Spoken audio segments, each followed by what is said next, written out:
3 moves that you can do to try to open up some of that tense space in your low back in a way that's pretty gentle but quite effective. So the first thing that we're going to do is we're going to use this pole. And at home, you can use a railing, like your porch railing, or you could use, a lot of people I tell to try grabbing onto the inside of the kitchen sink, so something nice and sturdy. So I'm going to be about arm length away from whatever I'm grabbing onto, and I'm going to sit right back. And if I were to let go, I'd end up back there. So we're not going to let go. We're going to hang on, and I'm sitting right back.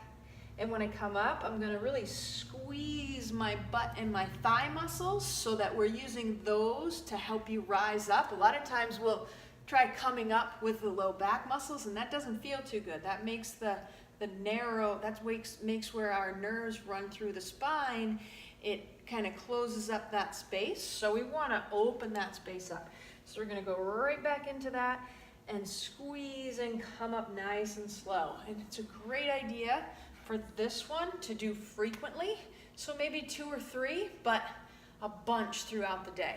So another one is to do some side bending, but we'll just use the wall here because we don't want to fall out of the pattern, so we want to just open up some space. So particularly if you have some discomfort more on one side than the other, the side that doesn't feel so good, put that arm up in the air, and then you're gonna cross that other foot over.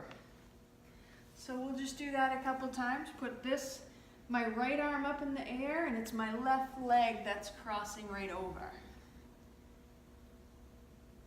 And we'll go ahead and do a couple of those on the other side. Put this hand way up high in the air and cross that over.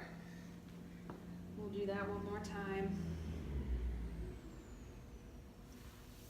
Okay, and another one that we can do to get some nice turn going through your hip and a nice lengthening through these muscles in your back is we're going to put the foot closest to the wall forward. You can use a countertop for this too, but I'm just going to reach right along that wall and come back. Reach right along that wall and come back. I'll turn around, do the other side. So now my right side is toward the wall, so my right foot is forward. I'm going to take this hand and reach right alongside that wall. Okay, so there's so many different ways that we can get different movement going through your back, your hips, your shoulders. These are just 3. They're 3 that happen to work pretty well for a lot of people. But if something doesn't feel right, don't do it. Okay, so there's our tip for this week.